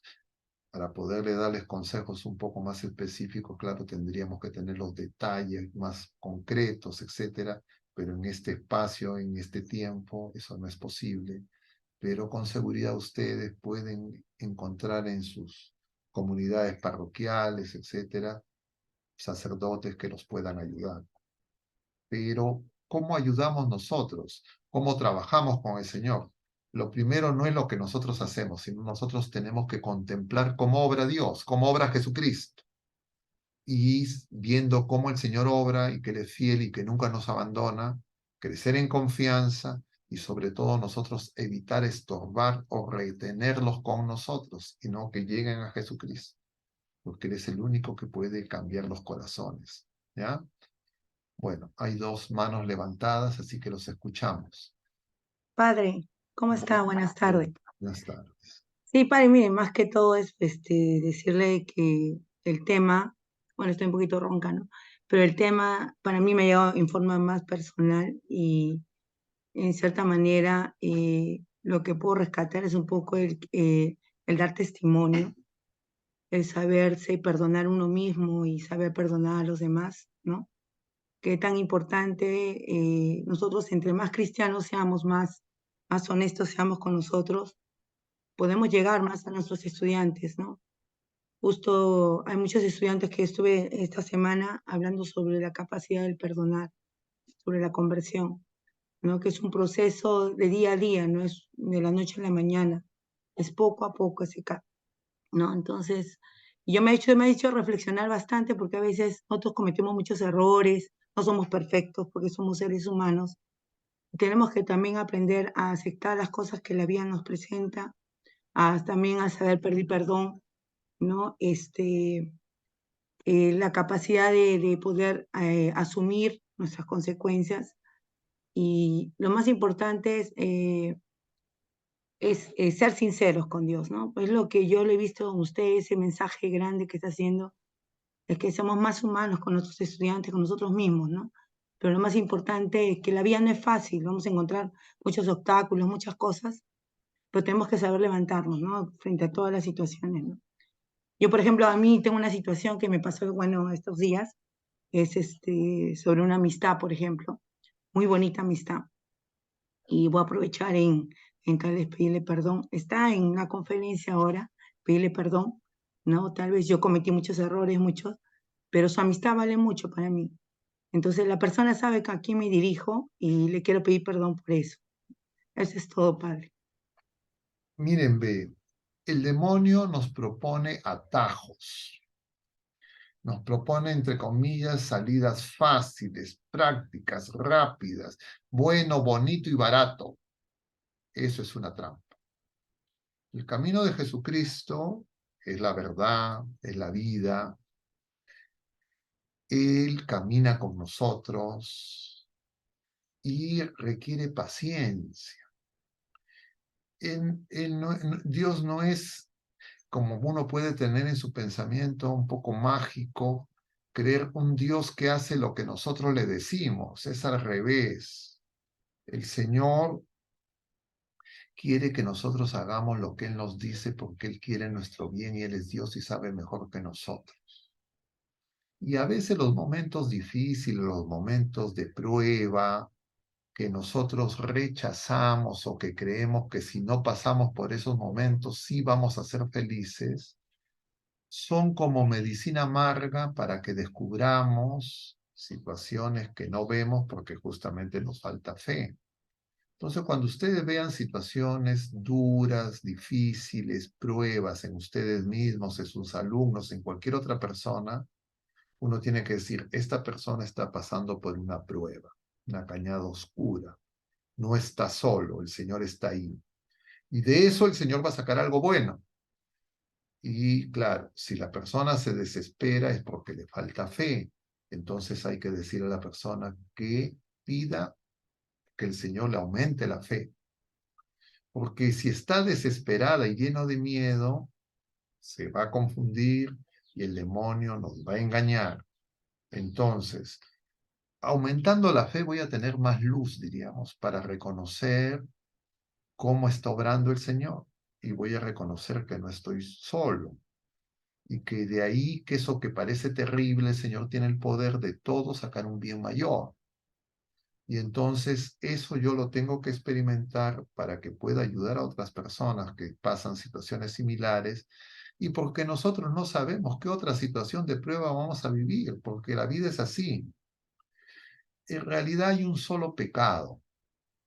Todos los pecados en realidad son manifestación de un solo pecado. Y el pecado es rebelarnos contra Dios, querer que Dios haga nuestra voluntad, es decir, la soberbia. Y la soberbia solo la vamos a derrotar definitivamente cuando nosotros seamos polvo y ceniza. Es decir, cuando acabe la vida presente, esa será la batalla final para cada uno de nosotros. Y si nosotros ahora vamos preparándonos, ese será el día de la victoria y veremos al Señor cara a cara, que nos dirá, ven bendito de mi Padre. Pero si nosotros no encontramos el sentido de la vida presente, que es justamente crecer en la vida nueva que hemos recibido en el bautismo, es una vida que se está gestando. En esta vida presente se está gestando la vida divina que el Señor nos ha participado desde el bautismo. Claro, nosotros vamos a creer que lo único que hay es esta vida presente. Y nosotros vamos a querer justicia, entre comillas, en la vida presente. Y yo les hablaba algo sobre eso al final, no llegué a desarrollarlo y lo quiero mencionar brevemente. El mundo no conoce qué es la justicia. Le preguntaron a uno de estos miembros de la escuela de Frankfurt, Teodoro Adorno, sobre la justicia. ¿No? Esto tú sabes de base marxista, que esta idea de la teoría crítica, ¿no? La crítica al capitalismo liberal, etc. Y entonces este hombre tiene que reconocer que el ser humano no es capaz de dar justicia. Efectivamente, a lo mejor que uno puede hacer es dar justicia a algunos. Pero ¿cómo hacemos para dar justicia a todos los que ya han partido y han sido maltratados, injustamente tratados? Que ni siquiera sabemos quiénes son sus hijos ni sus descendientes. Eso no lo puede hacer ningún poder humano, solo Dios. Y por eso si nosotros perdemos el horizonte de la vida nueva, de la vida definitiva, de la vida divina que hemos recibido, que somos de Dios y hacia Dios nos dirigimos, claro, nosotros vamos a querer que todo se resuelva aquí. Y el Señor no nos ha prometido eso. Lo que el Señor nos ha dicho es que todas esas tribulaciones que Él no envía, pero que Él consciente de alguna manera son como medicina para que nosotros descubramos el verdadero sentido de la vida, para que vayamos a Él y crezcamos en la vida nueva que Él nos concede y que podamos encontrar en Él fortaleza y consuelo, y también en nuestros hermanos que comparten la fe. Pero el demonio trabaja, no duerme, para que nosotros perdamos la fe. Por eso es que el demonio, dice San Pedro en la primera carta, capítulo 5, como león rugiente, ronda buscando a quien devorar. Dice San Pedro, resístanle firmes en la fe, les decía San Pablo, nos dice, combatan el buen combate. Hay un solo buen combate, y es no perder la fe. Si nosotros nos mantenemos unidos a Cristo, nada tenemos que temer. Y la única forma es confiar en Él. ¿Y cómo confiamos en Él? Viendo justamente a Jesucristo y todo lo que Él ha hecho y sigue haciendo por cada uno de nosotros. No hay nadie, incluso la persona que tenga la vida más terrible, que pueda decir que el Señor lo tiene abandonado.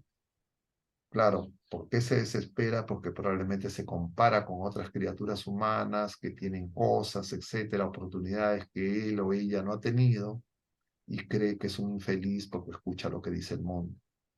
Pero si nosotros lo llevamos a Jesucristo, la experiencia universal es que las personas nacen de nuevo.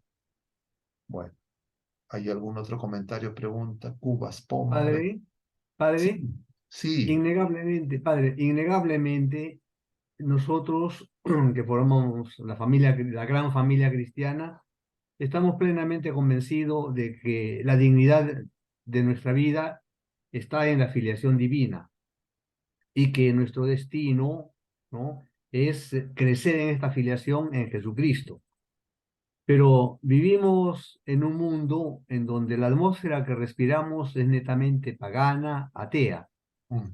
Entonces, nos encontramos con un alumno, un exalumno, un amigo, un padre de familia, un médico que no cree, pues no, en Dios.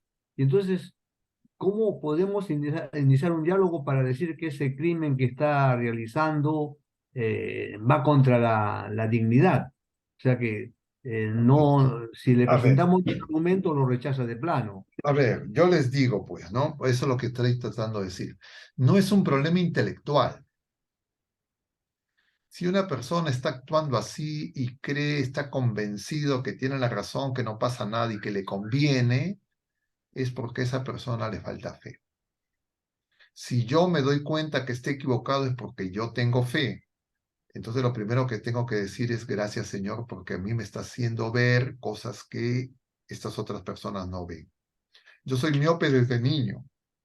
Nuevamente, recuerdo que yo cuando era niño yo no tenía idea de qué era ser miope o no ser miope. Descubrí que era miope cuando fui al colegio, porque el profesor escribía en la pizarra y si me sentaba atrás no podía leer.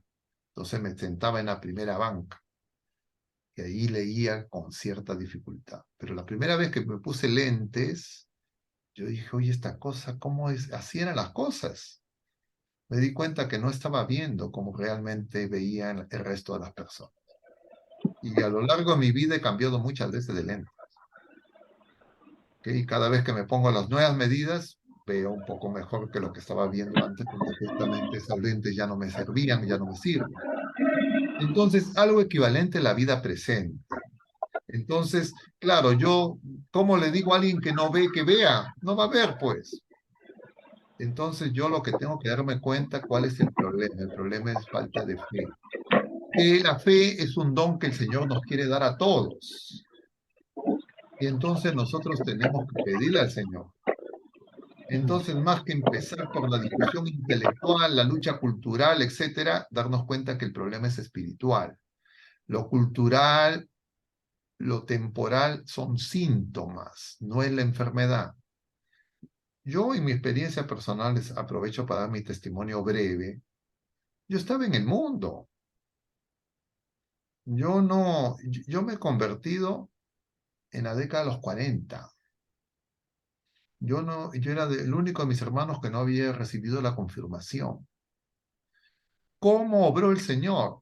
Misterioso, yo no sé exactamente cómo, pero hay algunas cosas que sí identifico.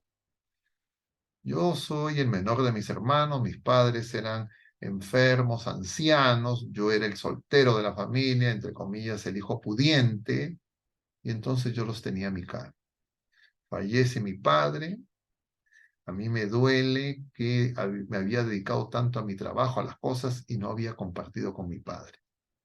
Mis hermanos tenían más anécdotas, más cosas que compartir y contar de mi padre. Yo casi no tenía nada, porque desde el colegio, entrar a la universidad fue muy absorbente y después trabajo, trabajo, trabajo. Entonces me dolió porque yo sentía que yo es que había perdido. Y entonces dije con mi madre voy a tener más tiempo con ella. En algún momento mi madre me dice que se estaba olvidando de rezar. Yo pensé como médico diciendo, se está olvidando de rezar, debe estar empezando de repente algún problema de salud mental, algún Alzheimer, alguna de esas cosas. Lo primero que se me ocurrió, entre comillas, yo creía que yo era, digo, no te preocupes, vamos a rezar juntos. Yo en ese momento, si bien es cierto, no me declaraba ateo, pero en la práctica era un ateo práctico, porque yo iba a misa de vez en cuando, una misa de difuntos, un matrimonio, alguna cosa especial, una solemnidad.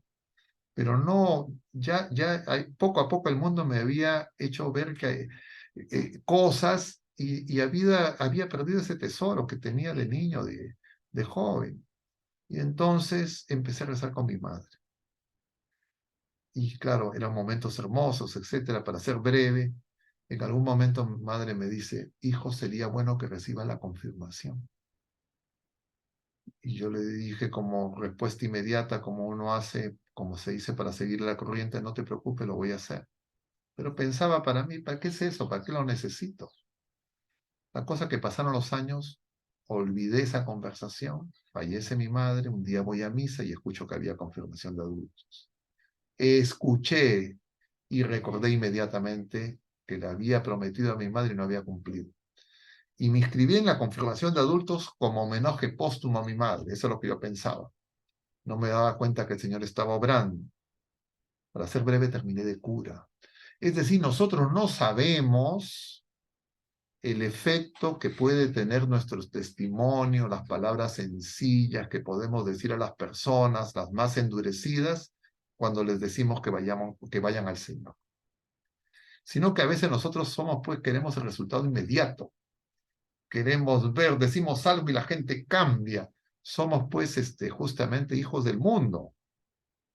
Y por eso nosotros tenemos que darnos cuenta que es el Señor el que obra, que Él quiere el bien para todos y Él quiere obrar en todos. Y los evangelios están llenos de esos testimonios. Y ocurren en la vida actual en muchas personas que uno tiene que descubrir. El mismo Pablo.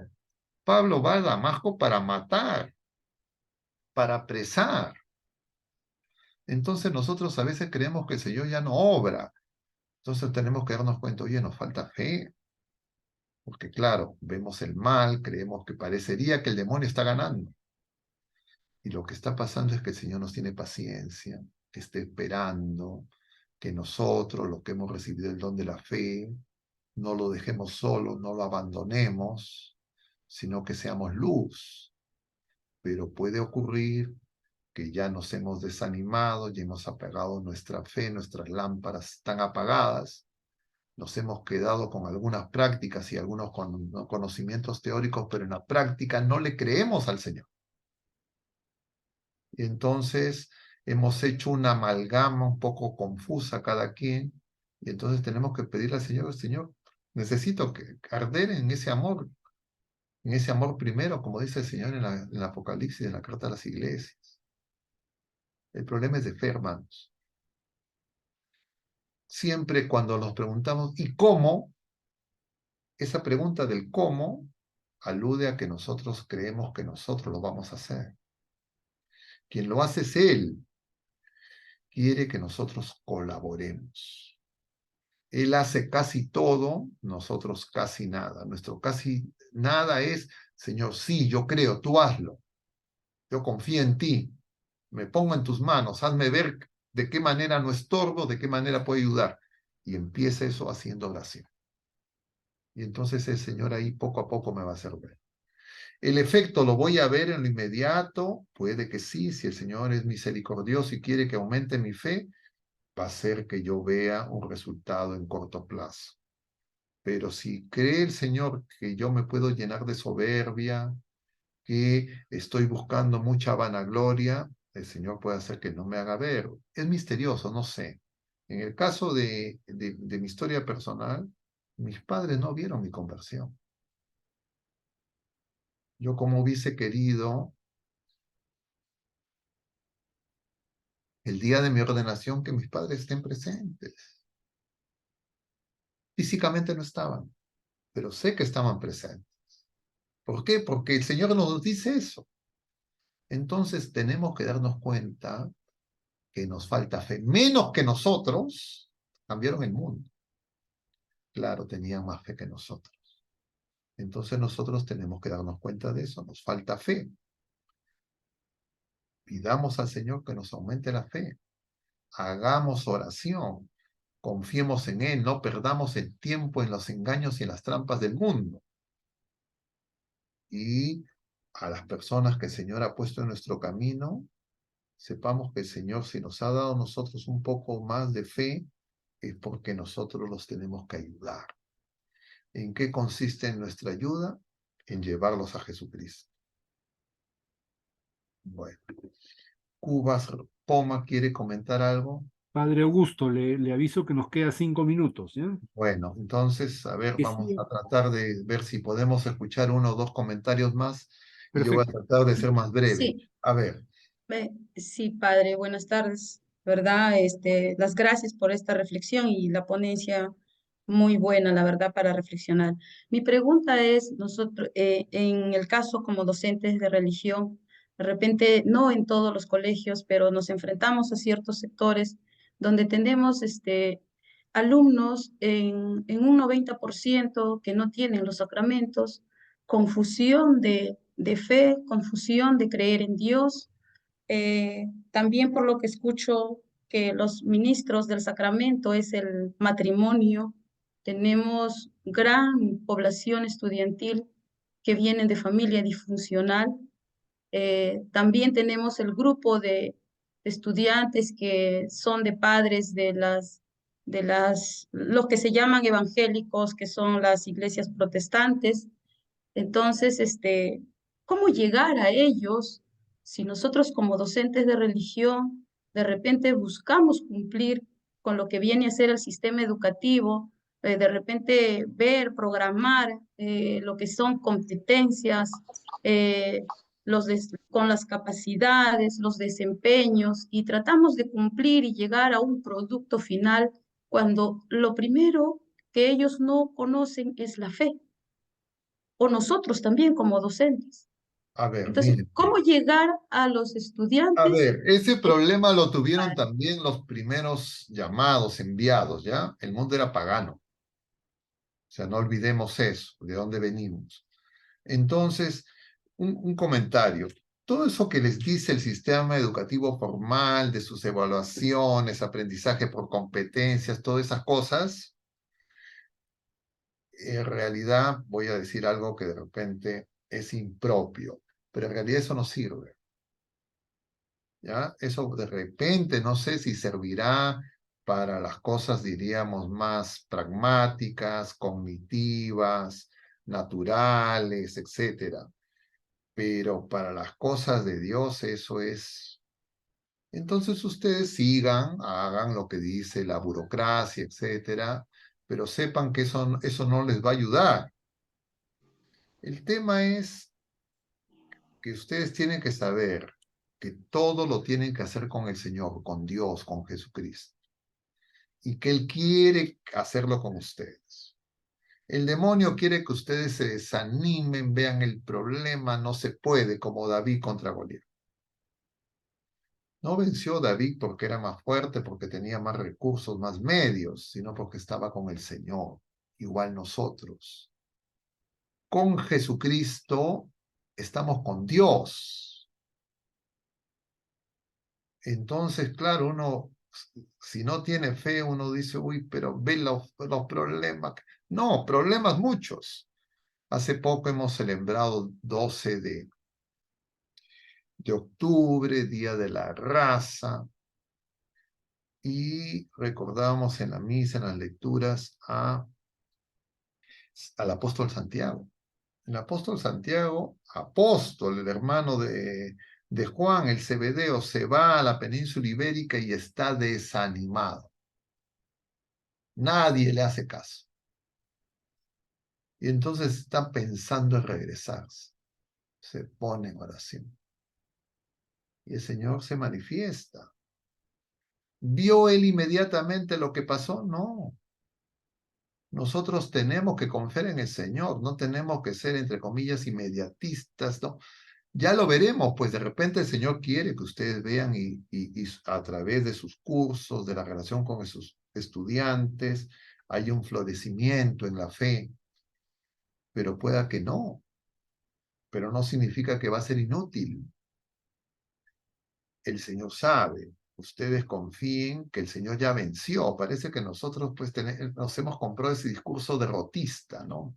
Ay, aquí problema, problema, problema, por ahí, por todos sitios problemas, vemos los problemas. Está el Señor, ya venció. Entonces, si estamos en esa situación de desánimo, de incredulidad, es porque justamente nos falta fe.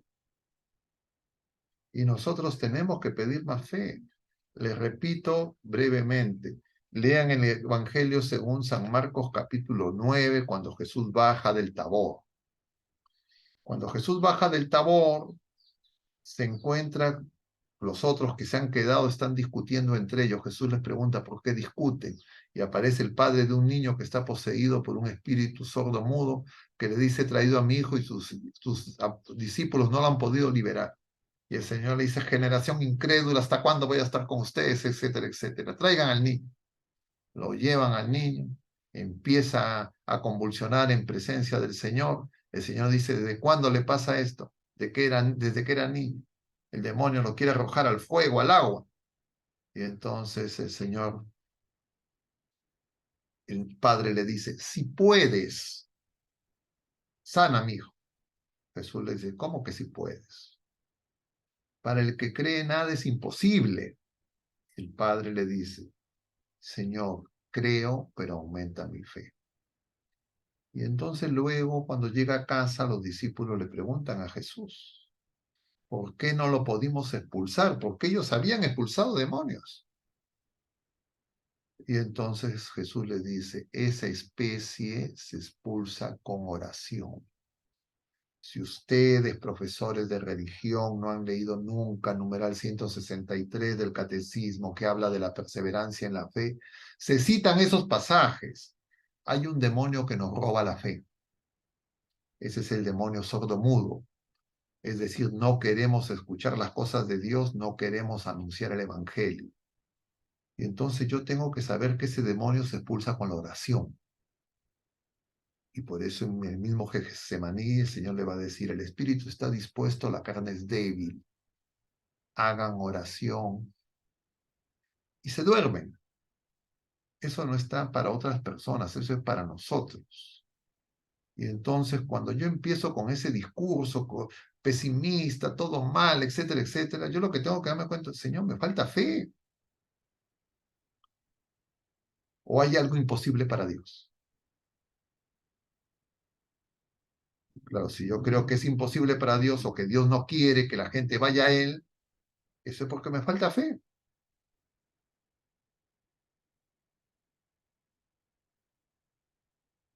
Esa es la fe de la iglesia que nos gloriamos en profesar. Dios ha venido, ha vencido, se ha quedado con nosotros. Entonces, eso significa oración. Ustedes, como cada uno por separado fácilmente se desaniman, ustedes deberían, yo no sé si las tienen, reuniones para hacer oración. Porque a veces una persona sola, no. Y ahora, claro, yo sé que la mayoría de los profesores ahora son solteros, solteras. Y entonces los esposos tienen que orar como esposos. Y orar como esposos significa tomarse de las dos manos, como hicieron en el sacramento del matrimonio. Y saber que ahí no hay cuatro manos, sino están las manos de ustedes y las manos de Jesucristo, más el Padre, más el Espíritu Santo, más todo el cielo abierto. ¿Qué le pasa a los esposos? Los esposos son engañados porque no hacen oración como esposos, y sobre todo son engañados con la mundanidad de creer que más importante lo temporal, lo pasajero, los bienes temporales y los placeres carnales. Y los esposos no hacen oración antes y después de tener intimidad sexual. Y entonces el demonio que destruye los matrimonios, que es Asmodeo, los destruye, los mata. Los mata no físicamente, los mata porque ya no tienen fe. Y entonces, claro, por eso se rompen los matrimonios. Y entonces hay que ayudar, tenemos que reconstruir. No lo podemos con nuestras propias fuerzas, pero el Señor está con nosotros. No tengamos miedo. Nada de lo que hagamos se va a perder. Bueno, ¿algo más? ¿Algún otro comentario? Si no, vamos a terminar con una oración. ¿Está bien? En el nombre del Padre, y del Hijo, y del Espíritu Santo. Amén. Dios te salve María, llena eres de gracia, el Señor es contigo. Bendita eres entre todas las mujeres, y bendito es el Bendito es el fruto de fruto tu de tu vientre, vientre, Jesús. Jesús. Santa María, Madre de María, Dios, Madre de Dios, ruega por por nosotros nosotros pecadores, pecadores, ahora y en la hora de Ahora y nuestra en la muerte. Amén. Amén. El Señor esté con ustedes. y con tu Bendición de Dios Todopoderoso, Padre, Hijo y Espíritu. Espíritu Santo, descienda sobre todos ustedes y permanezca para siempre. Mucho ánimo, hermanos, no tengan temor. Voy a aprovechar para hacer un comercial antes de despedir. Yo participo en un programa por Radio María.